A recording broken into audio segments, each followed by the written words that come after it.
Assalamualaikum warahmatullahi wabarakatuh. Innal hamdalillah nahmaduhu wa nasta'inuhu wa nastahdihi wa nastaghfiruh wa na'udzu billahi min shururi anfusina wa min sayyiati a'malina. Man yahdihillahu fala mudilla lahu ومن يضلل فلا هادي له أشهد أن لا إله إلا الله وحده لا شريك له وأشهد أن محمدا عبده ورسوله اللهم صل وسلم على محمد وعلى آله وصحبه والتابعين بإحسان إلى يوم الدين. Amma ba'd.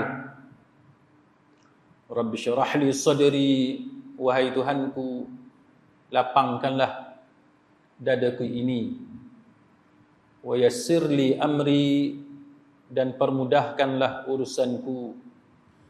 Wahlul 'uqdatam min lisani, dan uraikanlah kekeluhan lidahku.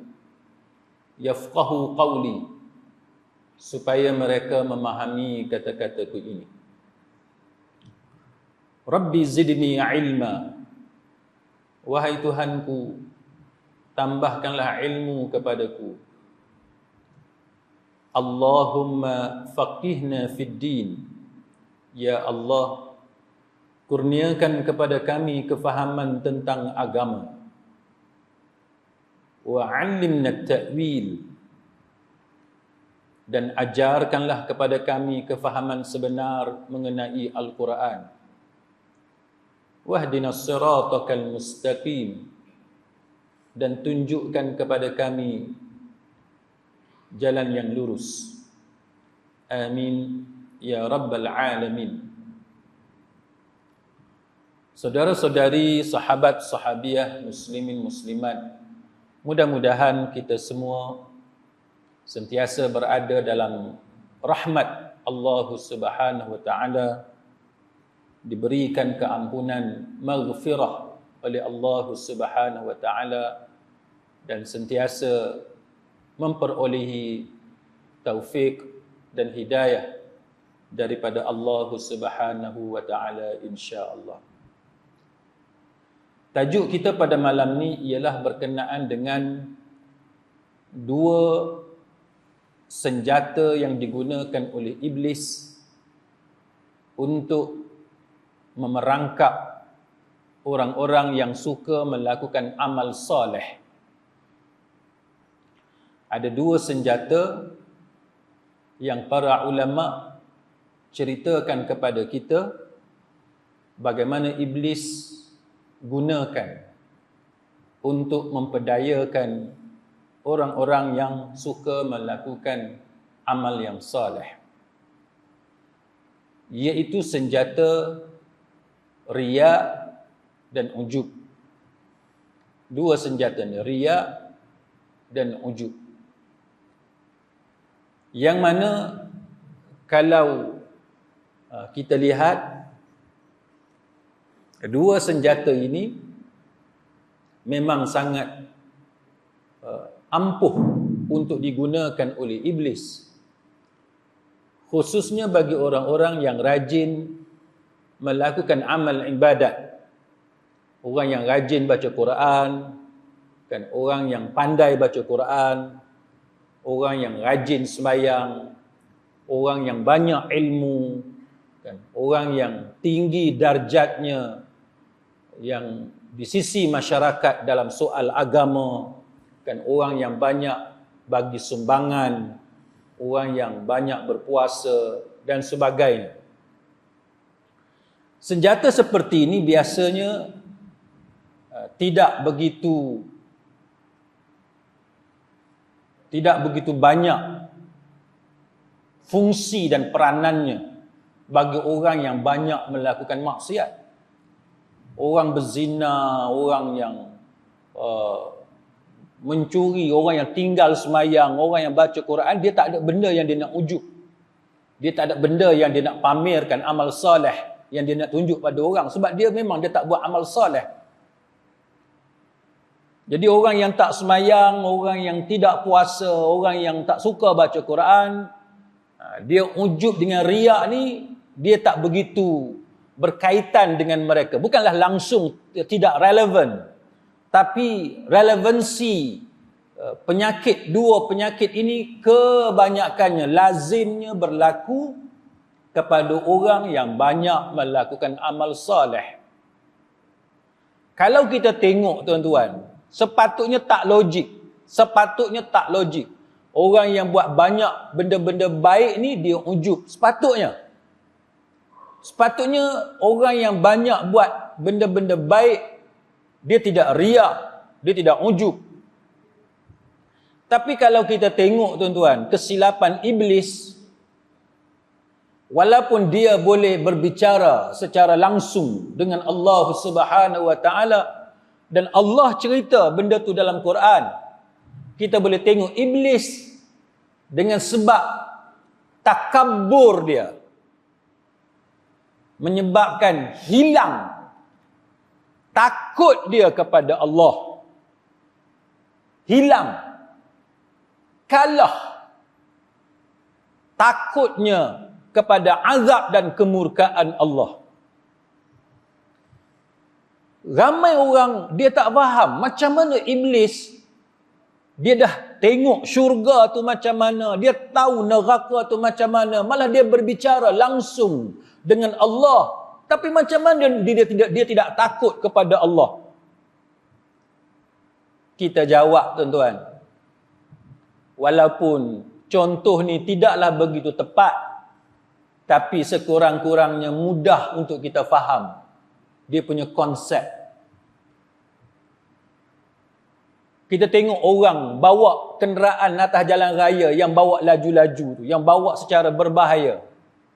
Apakah mereka tak tahu berapa banyak dah orang aksiden atas jalan tu? Kita semua, kawan kita hak mati pun ada, hak cedera, tak mati cedera pun ada, hak tak cedera tak mati tapi kereta rosak pun ada, macam-macam. Kita ada, ahli keluarga kita, kawan kita, jiran kita. Tapi dalam keadaan kita tahu macam mana membawa kenderaan secara berbahaya di atas jalan raya boleh menyebabkan kemalangan, hilang nyawa dan sebagainya, tapi manusia tetap tidak takut. Kita boleh tengok begitu ramai orang bawa kenderaan dengan cara berbahaya. Samalah juga tuan-tuan, kita tengok orang macam-macam penyakit, jantung, kencing manis, stroke, apa semua, dengan sebab makan, dengan sebab lifestyle, dengan sebab cara hidup dan sebagainya. Adakah itu menjadi iktibar kepada dia? Tak. Dia tetap langgar segala pantang larang, segala apa yang do's and don'ts, dia tak bagi perhatian. Macam itulah iblis tuan-tuan. Dia tahu syurga, dia tahu neraka, malah dia berbicara dengan Allah, tapi dia tetap ingkar kepada Allah. Maka apa yang peliknya dengan orang yang soleh, orang yang buat amal kebaikan, tapi dia tetap tidak menjaga amal kebaikan dia supaya tidak dijangkiti dengan penyakit ujub dan riak. Dia tahu bahawa ujub dan riak boleh merosakkan amalan, tapi dia tetap ujub. Dia tetap riak. Dia baca Quran, sepatutnya orang yang baca Quran tidak ada ujub. Sepatutnya orang yang belajar hadis dia tidak riak, tapi dia tetap riak, dia tetap ujub. Kenapa? Sebab manusia ni tuan-tuan, dia sentiasa melakukan kesilapan dan dia sentiasa lupa kepada peringatan demi peringatan. Berkata Ibnu Mubarak rahimahullahu ta'ala, ini sebagaimana yang diriwayatkan oleh Al-Imam Al-Baihaqi. Apa kata Ibnu Mubarak? Dia kata, wala a'lamu fil musallina syai'a syarrum minal ujb. Dia kata, aku tidak mengetahui pada orang yang sembahyang perkara sesuatu benda yang lebih buruk daripada keburukan ujub. Siapa kata ni? Ibnul Mubarak. Dia kata wala a'lam. Dia kata aku tak tahu. Fil musallin, dalam kes orang yang semayang. Penyakit orang yang semayang ni dia kata tak ada lah, dia kata hak lebih buruk daripada ujub. Mana ujub ni, Ibnu Mubarak dia bagi amaran. Ujub sangat buruk, dan penyakit yang sangat buruk ni dia berlaku kepada orang yang semayang.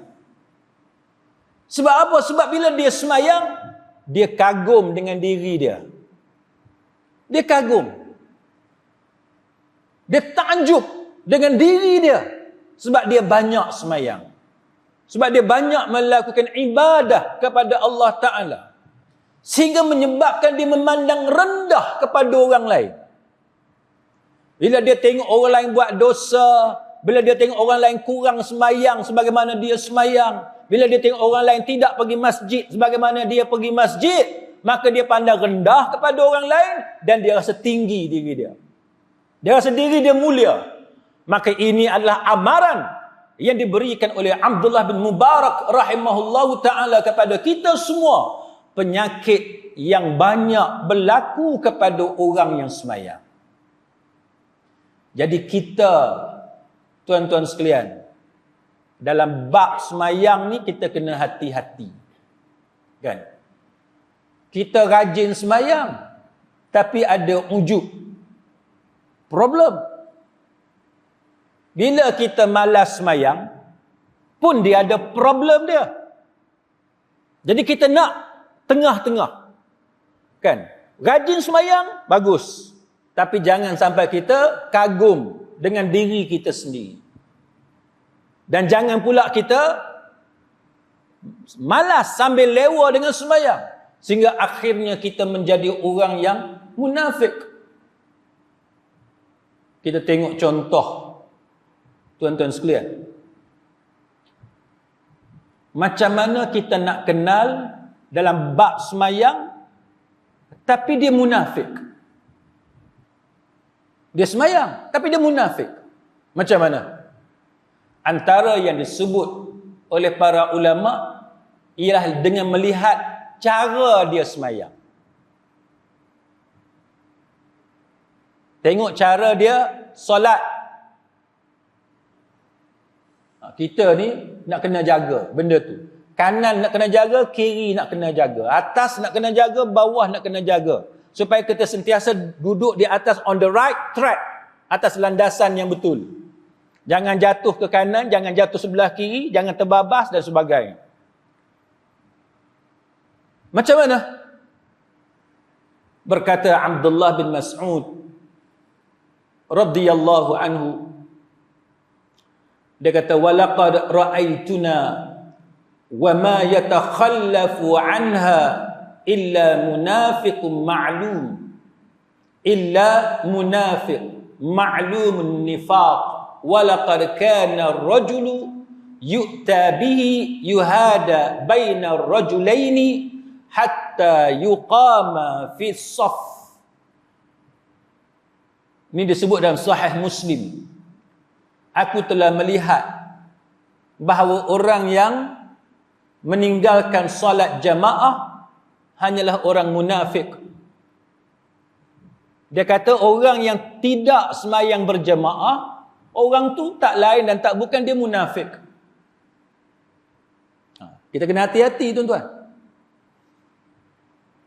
Dan dia kata di mana munafik itu munafik yang tulen. Sungguh dia munafik.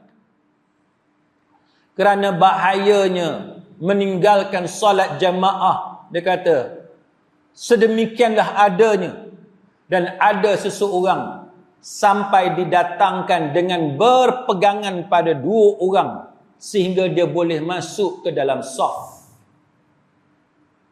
Tuan-tuan tengok kat luar kita tu kan, masjid kita, masjid lain dan sebagainya tu, cuba tuan-tuan tengok. Ada tangga untuk orang yang mampu guna tangga. Lepas tu kita ada tangga ataupun kita kata lantai yang boleh digunakan oleh OKU. Wheelchair nak tolak naik dan sebagainya.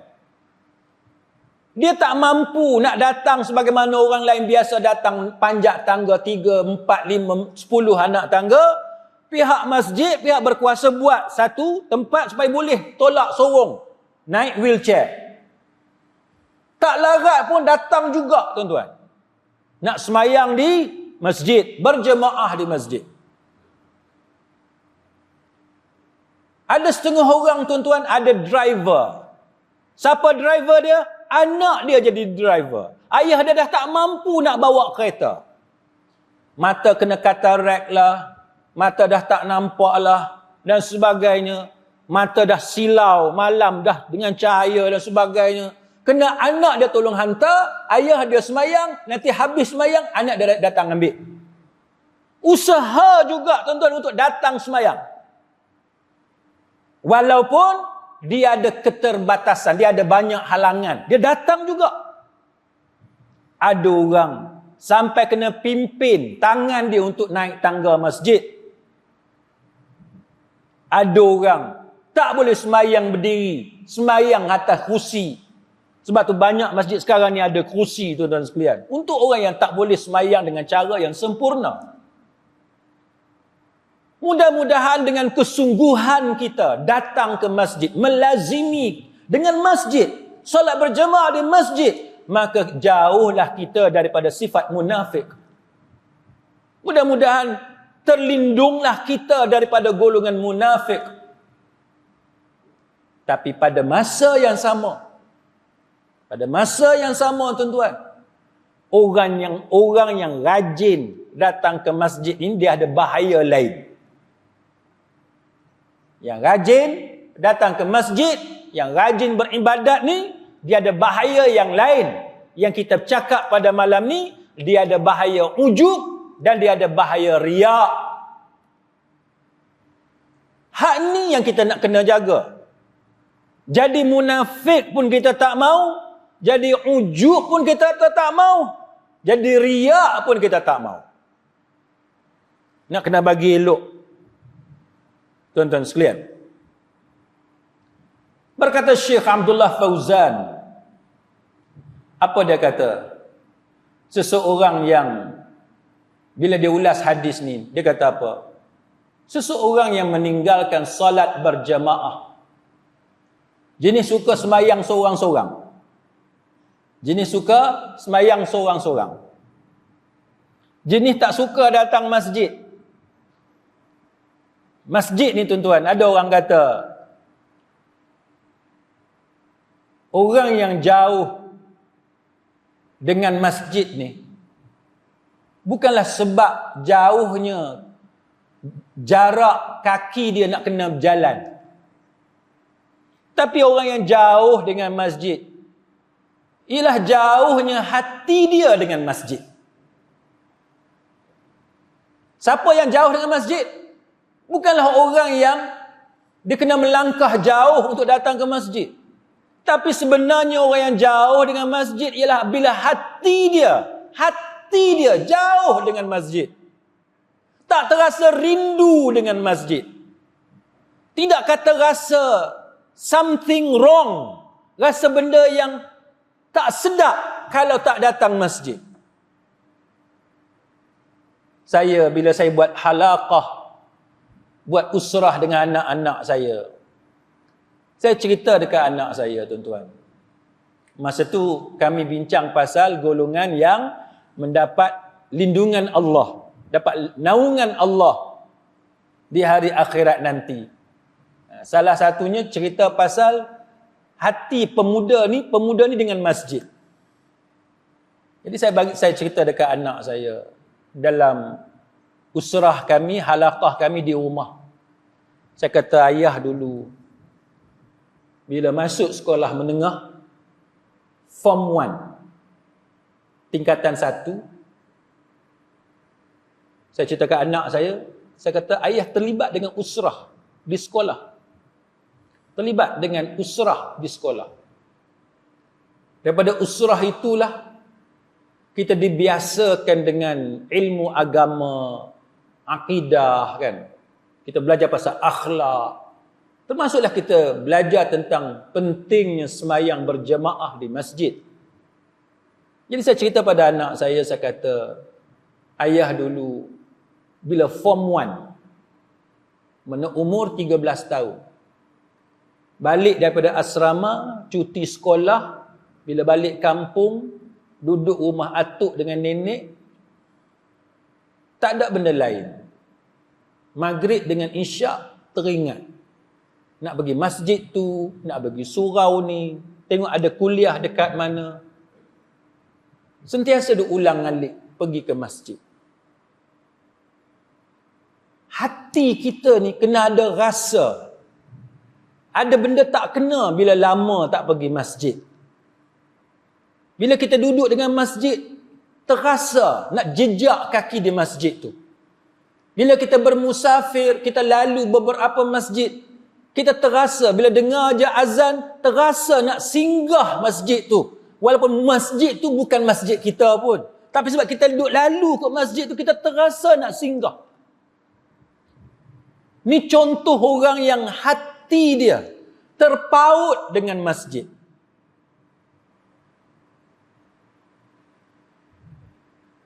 Jadi tuan-tuan, Syekh Abdullah Fauzan, dia kata apa? Orang yang tinggal solat berjamaah, jenis sembahyang seorang, bukan cerita orang tak sembahyang. Tak, cerita pasal orang sembahyang. Orang tak sembahyang tu cerita lain. Orang tak sembahyang tuan-tuan, itu dosa yang sangat besar. Yang ulama khilaf, sama ada dia terkeluar Islam ataupun tidak. Itu cerita lain. Yang kita cerita malam ni tuan-tuan, orang yang masih sembahyang, tapi dia suka sembahyang seorang. Dia tak suka sembahyang berjamaah. Dalam kepala dia, dia tak fikir macam mana cara supaya dia boleh solat berjamaah. Maka Syekh Abdullah Fauzan kata, orang yang suka meninggalkan sembahyang berjamaah menunjukkan akan susahnya dia untuk sembahyang. Dia rasa susah. Dia tidak enjoy dengan sembahyang. Dia tak datang rasa seronok untuk dia sembahyang. Maka Syekh Abdullah Fauzan kata, ini adalah satu tanda. Dia kata, ini adalah satu tanda bahawa dalam hati dia sudah ada sifat munafik. Na'udzubillah. Dah ada sifat munafik. Maka Syekh Abdullah Fauzan kata apa? Untuk memastikan kita terlindung daripada sifat munafik ini, maka dia kata hendaklah kita jaga sembahyang berjamaah. Kena jaga sembahyang berjamaah. Tanda ni tuan-tuan, bukanlah maksud mesti ada. Bukanlah maksud bila kita tidak sembahyang berjemaah tu bermakna kita mesti jadi munafik. Tidak. Tapi dia tanda. Macam COVID lah kan. COVID. Demam. Demam tu tanda. Tanda positif COVID. Tapi tak semestinya positif. Kadang-kadang kita cek 3-4 kali apa semua, negatif. Kan? Negatif.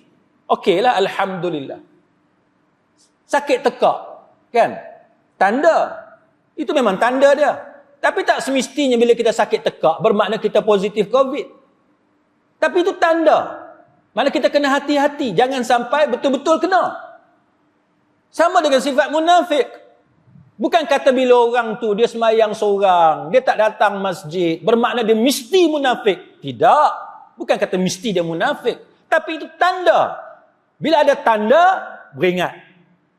Takut kalau sungguh munafik itu ada dalam diri kita. Itu yang kita kena hati-hati. Nak cerita dekat tuan-tuan, apa kata sahabat Nabi yang bernama Abdullah bin Umar radhiyallahu anhuma. Apa kata Abdullah bin Umar radhiyallahu anhuma pasal orang yang mana kita tak pernah nampak dia datang masjid, datang surau untuk sembahyang isyak, tak pernah nampak dia, subuh pun tak pernah nampak dia.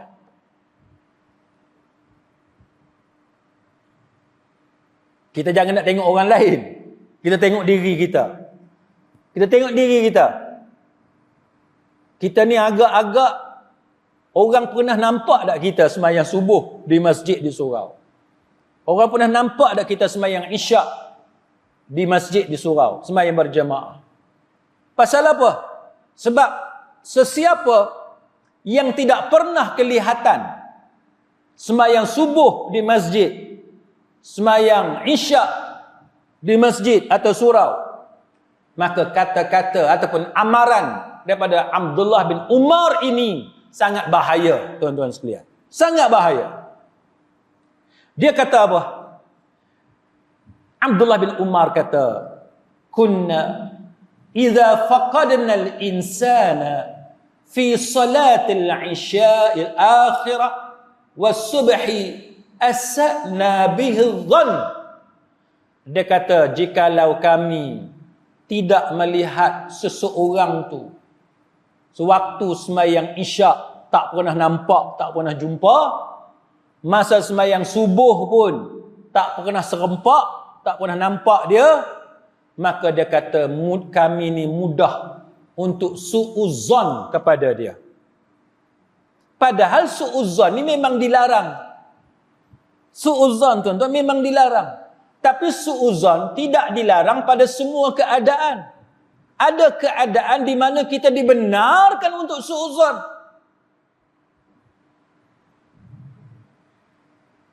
Tuan-tuan, duduk kat rumah tengah malam, tiba-tiba tuan-tuan nampak ada orang panjat pagar rumah. Adakah tuan-tuan nak husnuzon? Macam mana nak husnuzon? Dia panjat rumah kita. Kena su'uzon. Kita tak pasti dia akan buat apa. Tapi bila dia panjat pagar rumah kita, kita kena su'uzon. Ni mungkin orang jahat. Sama juga tuan-tuan sekalian. Tuan-tuan memandu di tempat yang gelap, bawa kereta, kita duduk sorang-sorang, lepas tu ada 3-4 orang lelaki duk tahan kereta kita, tempat gelap. Kita dibenarkan su'uzon. Sebab apa tuan-tuan? Bila di tempat gelap macam tu, tempat sunyi, jauh daripada orang ramai, ada 3-4 orang lelaki tahan kita. Kalau kita berhenti, kita boleh mendedahkan diri kita kepada bahaya dirompak. Kita dibenarkan su'uzon. Walaupun hukum asal su'uzon itu dilarang. Tapi ada tempat-tempat tertentu, ada pengecualian di mana kita dibenarkan su'uzon demi keselamatan diri kita. Apatah lagi bila kita bercakap tentang keselamatan agama kita. Kita dibenarkan su'uzon. Dan di antara yang dibenarkan su'uzon adalah sebagaimana yang disebut oleh sahabat Nabi ini, Abdullah bin Umar radhiyallahu anhuma. Kalau tak pernah nampak orang tu sembahyang subuh sama-sama di masjid, tak pernah nampak dia sembahyang isyak sama-sama, mudahlah untuk kami su'uzon kepada dia. Iyalah tuan-tuan, orang tu kita tak pernah kenal dia.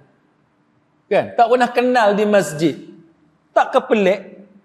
Kalau orang perempuan tak apalah, ni orang lelaki. Tak pernah nampak dia di masjid. Takkan kita nak kata dia orang baik. Orang baik kok mana kita mesti serempak dia di masjid. Especially bila dia anak qaryah kita, jiran kita, duduk dalam taman yang sama, mesti serempak di masjid. Tiba-tiba dia duduk di taman kita, di kampung kita dah bertahun-tahun, tak pernah sekali pun nampak dia di masjid. Maka ini dibenarkan kita su'uzon kepada dia, bahawa dia bukanlah orang yang baik. Dia bukan orang yang baik. Itu cara agama ajar kepada kita. Kayu ukur. Kita nak tengok orang tu macam mana? Tengok kehadiran dia di masjid. Ini diriwayatkan oleh Ibnu Khuzaimah dan Al-Hakim dengan sanad yang sahih. seorang tokoh tabi'in, Ibrahim An-Nakhai rahimahullahu ta'ala. Dia kata apa? Dia kata kafa. Dia kata cukup, dia kata. Ala man 'ala an-nifaq an yakuna ar-rajulu jar al-masjid la yura fihi. Kafa. Cukup dah.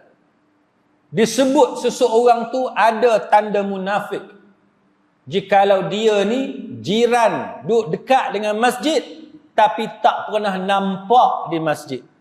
Rumah sebelah masjid, rumah dekat dengan masjid, tapi AJK masjid, Tok Imam, Tok Bilal, Tok Siap tak pernah nampak dia ada di masjid. Maka Ibrahim An-Nakhai kata cukuplah untuk kita kata dia sudah ada tanda-tanda munafik. Sebab tu tuan-tuan sekalian, kita perlu hati-hati bila kita ni sampai tahap tak pernah ada di masjid. Tapi pada masa yang sama, tuan-tuan sekalian, bila kita rajin datang masjid, maka para ulama mengingatkan kepada kita bahawa bila kita rajin beribadat, kita rajin solat, dia ada satu lagi penyakit yang kita kata penyakit ujub. Tadi tak pernah nampak pun ada masalah. Tapi kalau rajin datang masjid pun dia ada satu lagi problem, iaitu penyakit ujub, kagum kepada diri kita. Manusia ni tuan-tuan sekalian, bila ada penyakit kagum kepada diri sendiri, dia akan berhadapan dengan banyak masalah.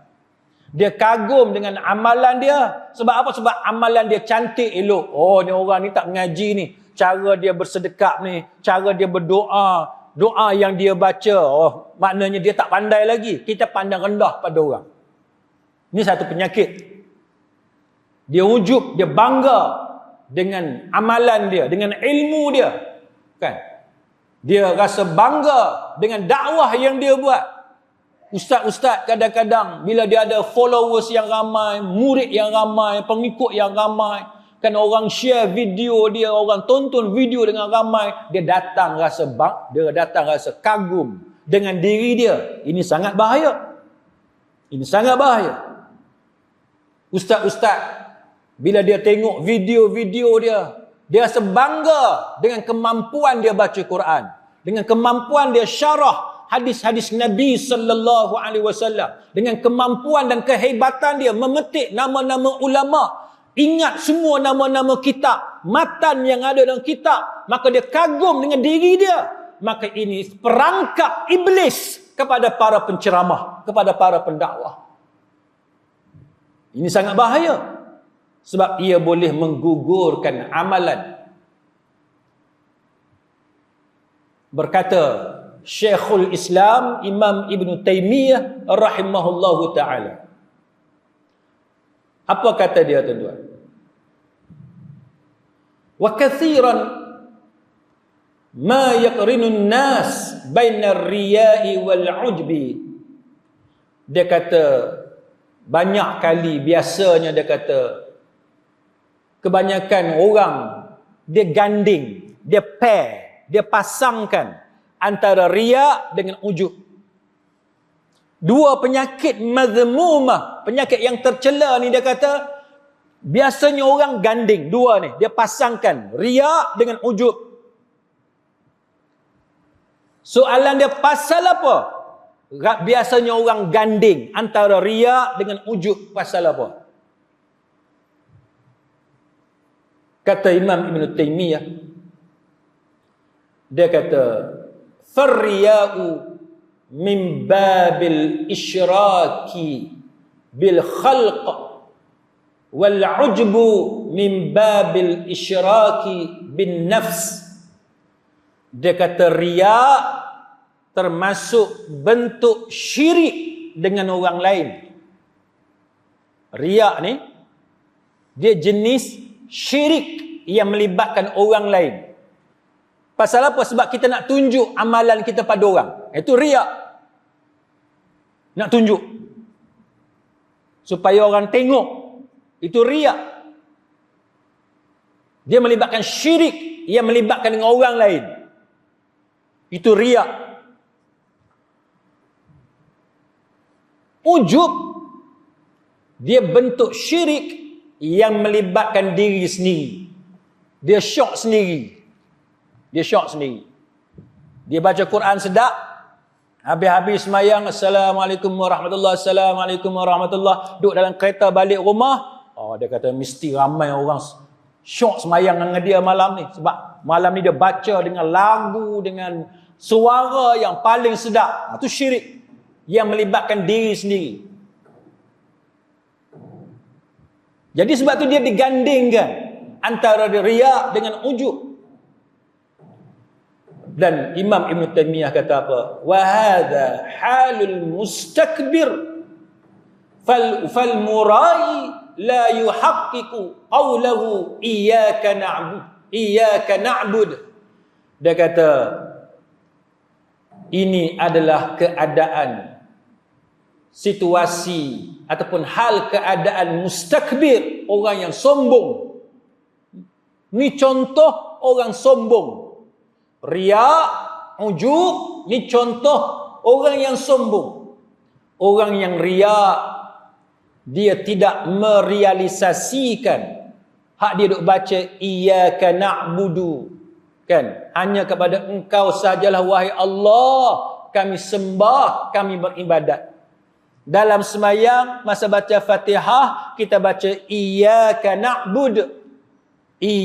na'budu wa iyyaka nasta'in. Kita sebut macam tu, tapi dari segi realiti bukan macam tu, kata Imam Ibn Taymiyah. Dan orang yang ujub, yang kagum dengan diri dia, dia tidak menghayati apa yang dia baca, wa iyyaka nasta'in, dan kepadamu sahajalah kami meminta pertolongan. Kita apa-apa pun minta dengan Allah, apa-apa pun dengan Allah, tapi kita kagum dengan diri kita. Kitalah hebat, kitalah yang alim, kitalah yang pandai. Tapi dalam semayang kata wa iyyaka na'budu wa iyyaka nasta'in.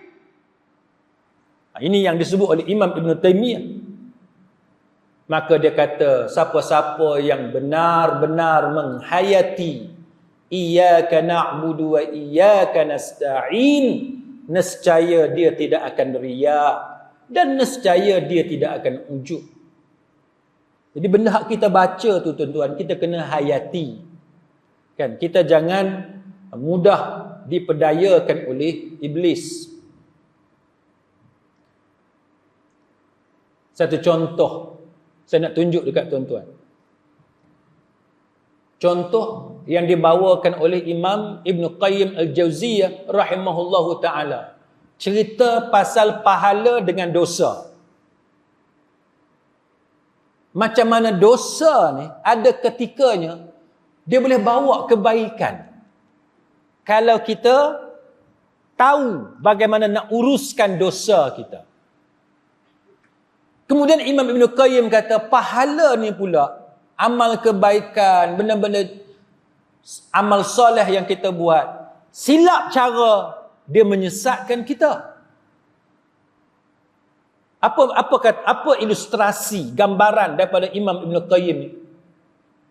Dia kata, satu orang hamba Allah, dia buat dosa. Satu dosa dia buat. Tapi dengan sebab dosa tu, dia jadi masuk syurga. Macam mana tuan-tuan? Dengan sebab dosa tu, tiba-tiba dia masuk syurga. Ada satu lagi hamba, dia buat benda baik. Tapi benda baik tu tidak membawa dia kepada syurga, tapi bawa dia kepada neraka. Tuan-tuan ingat beberapa hadis Nabi yang selari dengan contoh yang disebut oleh Imam Ibn Qayyim Al-Jauziyah rahimahullahu ta'ala. Macam mana dosa, tapi bila dia berinteraksi dengan dosa dia tadi dengan cara yang betul, dia membawa kepada syurga. Ingat cerita pembunuh 99 orang tu, Bani Israel. Satu orang zaman Bani Israel dia bunuh 99 orang, akhirnya dia bunuh 100 orang, bagi cukup. Pendek ceritanya, lepas tu dia keluar, dia hijrah daripada negeri dia pergi ke negeri lain. On the way tu dia mati kan.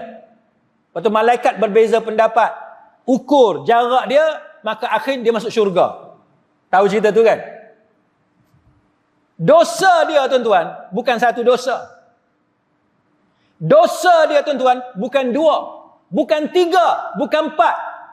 Tapi dosa dia tuan-tuan 99 campur 1 jadi 100. Dan dosa dia tuan-tuan bukan dosa hak macam kita duk biasa buat. Dosa kita buat tuan-tuan apa dia? Lagu ayam. Dosa kita buat apa? Minum ketum. Jahat-jahat kita tuan-tuan, saya sebut kita ni bukan dalam ni lah. Bukan dalam ni. Jangan kata saya tuan-tuan minum ketum pula. Tak. Dosa kita ni tuan-tuan setakat tengok orang perempuan, duk kutuk orang tu. Itu ya dosa kita. Nak bandingkan dosa yang Nabi bagi contoh tuan-tuan, bunuh orang. Saya rasa tuan-tuan pun tak pernah bunuh orang. Saya sendiri tak pernah bunuh orang. Dan bunuh bukan 1, bukan 2, bukan 3, tapi 100 tuan-tuan. Tapi Nabi sallallahu alaihi wasallam menceritakan kepada kita bagaimana Allah, Tuhan Al-Ghafur, yang Maha Pengampun, bila hamba dia mencari dia, mengharapkan pengampunan daripadanya, mengharapkan Allah mengampuninya, maka dosa seorang hamba walaupun memenuhi bumi dan langit boleh dengan mudahnya diampunkan oleh Allah Subhanahu wa taala. Allah tidak ada masalah, tidak ada halangan untuk mengampunkan sebanyak mana dosa yang dilakukan oleh para hamba dia. Dengan syarat kita menyesal, kita taubat sungguh-sungguh, minta ampun kepada Allah. Ini contoh macam mana dosa, tapi cara kita berinteraksi dengan dosa tadi betul, maka dia bawa kepada syurga. Satu lagi, pahala. Benda yang patut dapat pahala, sepatutnya dapat pahala. Sepatutnya masuk syurga. Tu tengok hadis yang pasal orang baca Quran, tiba-tiba dilemparkan dalam neraka. Orang yang berjihad fi sabilillah, tiba-tiba dilemparkan ke dalam api neraka. Ingat tak hadis tu? Pasal apa? Sebab dia berkehendakkan kepada pujian manusia. Benda yang dia buat amal soleh, tapi amal soleh dia ada benda lain. Ada riak. Maka dengan sebab riak itulah dia dilemparkan ke dalam api neraka. Sebab tu kita tuan-tuan, bila kita ada dosa, kita kena tahu cara yang betul untuk berinteraksi dengan dosa itu. Yang mana dia sentiasa, Imam Ibn Qayyim kata, dia letak dosa tu depan dia. Dia letak dosa tu depan mata dia. Sehingga menyebabkan dia rasa takut kepada Allah. Dia rasa bimbang akan nasib diri dia. Dia menangis di hadapan Allah dalam sembahyang dia. Dia rasa menyesal dan dia malu kepada Allah dengan dosa yang dia buat. Dia merendahkan diri dia kepada Allah dengan sebab kesalahan yang dia buat. Maka dosa inilah yang akan memberikan keuntungan kepada dia, yang akan memberikan kebahagiaan kepada dia di sisi Allah Subhanahu wa taala. Sebab tu kita tuan-tuan, kalau ada dosa, dan memang semestinya kita memang banyak dosa. Kita bukan ada sikit dosa, kita ada banyak dosa.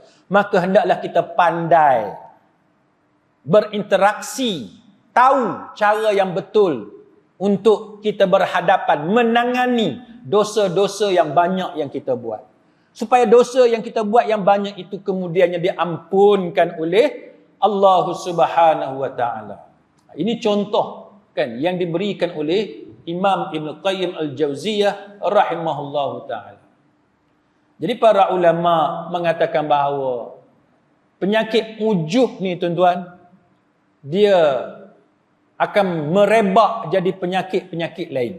Bila kita kagum dengan amalan kita, dia akan merebak kepada penyakit lain. Antaranya, dia tidak lagi jadi orang yang bersyukur kepada Allah. Sebab apa? Sebab dia rasa benda ni datang daripada dia. Dia rasa benda tu datang daripada dia. Kita, bila staff kita, kaki tangan kita, kita bagi bonus, bagi gaji. Kita nak staff kita ni terima kasih dekat kita. Ingat kebaikan yang kita buat. Kita lupa untuk suruh mereka bersyukur kepada Allah. Kita rasa macam kita lah yang dia bagi rezeki kepada mereka. Ini kesesatan yang berlaku kepada manusia bila dia ada rasa ujub. Kita ajar orang jadi pandai. Tiba-tiba bila orang tegur kita, nasihat kita rasa dia nak lawan tok guru, lawan kita sebagai tok guru. Padahal bila kita silap tuan-tuan, dan kita memang akan silap pun, walaupun banyak mana ilmu kita sekalipun, kita tetap akan silap. Maka kita diajar untuk tawaduk.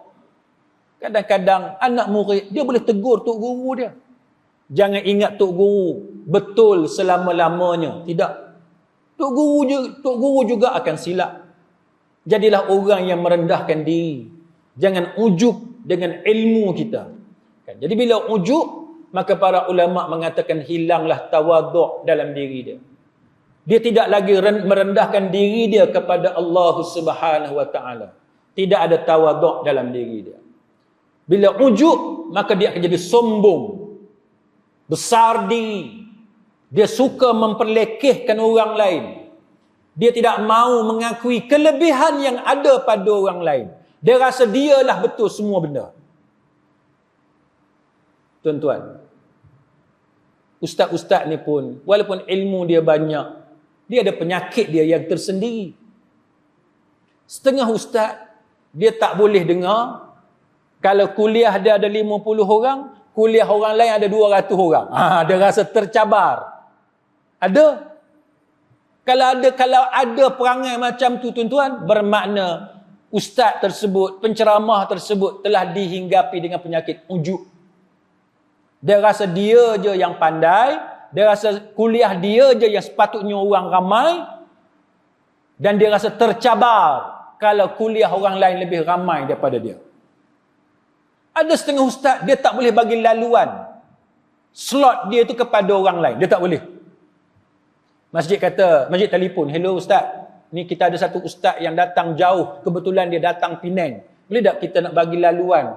Kita tangguh kuliah ustaz malam ni, kita bagi laluan kat ustaz tu. Setengah-setengah ustaz tuan-tuan, dia pantang tau. Kita minta cancel kuliah dia. Sebab dia rasa macam dia diperlekehkan. Saya tuan-tuan, alhamdulillah, dengan taufik daripada Allah, mana-mana masjid, kalau kontak saya kata minta tangguh kuliah sebab nak bagi laluan ustaz lain, saya kata ahlan wa sahlan. Tak ada masalah, silakan. Dan kita berharap bila kita bagi laluan tadi akan menyebabkan orang lebih ramai datang ke masjid. Lebih banyak manfaat yang akan diperolehi oleh anak-anak Korea. Tuan-tuan, bila kita bagi laluan kepada kebaikan dengan asbab, kita bagi laluan, ada orang terbuka hidayah dia, ada orang belajar ilmu agama dan sebagainya, tidakkah kita akan dapat pahala juga? AJK yang anjurkan program, AJK yang telefon, ustaz yang bagi laluan dan sebagainya, semua tu akan mendapat pahala daripada Allah Subhanahu wa taala. Jadi kita ni tuan-tuan kena tanya diri kita. Kita berdakwah ni sebab apa? Sebab kita nak tunjuk kita hebat ke, atau kita nak bawa manusia kepada keredaan Allah Subhanahu wa taala? Ini benda yang kita kena akui kelemahan. Bukanlah saya nak burukkan sesiapa, tapi sekadar bagi contoh. Kan, sekadar bagi contoh. Sama macam masjid. Ada masjid tuan-tuan, dia bertanding. Masjid ni dengan masjid ni. Bertanding secara sehat tak apa. Tapi bila ada hasad dengki, kan? Bila ada hasad dengki, bertanding dengan cara hasad dengki, maka itu akan menghilangkan pahala. Sebab tu kita, tuan-tuan sekalian, kita sebagai penganjur, kita sebagai penceramah, kita sebagai penuntut ilmu, kita kena perbetulkan apa yang ada dalam diri kita. Jadi sidang hadirin mukminin, mudah-mudahan kita semua pada malam ini dapat belajar sesuatu. Antaranya ialah pentingnya kita ini, bila kita melakukan amalan kebaikan, kita lakukan amalan itu dengan cara yang betul. Antaranya ialah jangan kita memandang ringan sifat suka sembahyang sorang-sorang. Kan? Sifat tidak mahu sembahyang berjemaah. Tidak ada rasa rindu kepada masjid. Itu sangat bahaya. Kerana itu antara tanda munafik. Na'udzubillah. Pada masa yang sama, benda yang kita belajar pada malam ni tuan-tuan, bila kita rajin sembahyang, kita rajin baca Quran, kita banyak zikir, banyak derma dan sebagainya, dia datang penyakit lain pula. Penyakit ujub, penyakit riak. Kan? Riak ni kita nak tunjuk dekat orang. Nak orang tengok. Ujub apa dia? Kagum. Kita ni alim, kita ni banyak buat sumbangan, kita ni rajin sembahyang. Itu bahaya. Ujub dan juga riak. Maka kita kena berhati-hati. Sebab ini termasuk dalam syirik. Cuma dia bukan syirik jali. Dia syirik khafi. Kan syirik yang tersembunyi. Dia bukan syirik yang besar, tapi syirik yang kecil. Dia tidaklah mengeluarkan orang tu daripada Islam, tapi dia cukup untuk membatalkan pahala amalan yang kita buat itu. Jadi sia-sia tuan-tuan sekalian. Jadi mudah-mudahan Allah Subhanahu wa taala melindungi kita sama ada syirik yang besar ataupun syirik yang kecil, dan kita mengharapkan kepada Allah Subhanahu wa taala supaya semua amalan yang kita lakukan selama ini Allah Ta'ala memberikan sebaik-baik pahala kepada kita semua, dan kita sangat mengharapkan kepada Allah agar Allah Ta'ala menerima amalan kita itu semua, dan ini membawa kita kepada syurga Allah Subhanahu wa Ta'ala. Amin ya rabbal alamin. Wallahu a'lam. Aqulu qawli hadha wa astaghfirullahal azim li wa lakum. Wassalamu alaikum warahmatullahi wabarakatuh. Subhan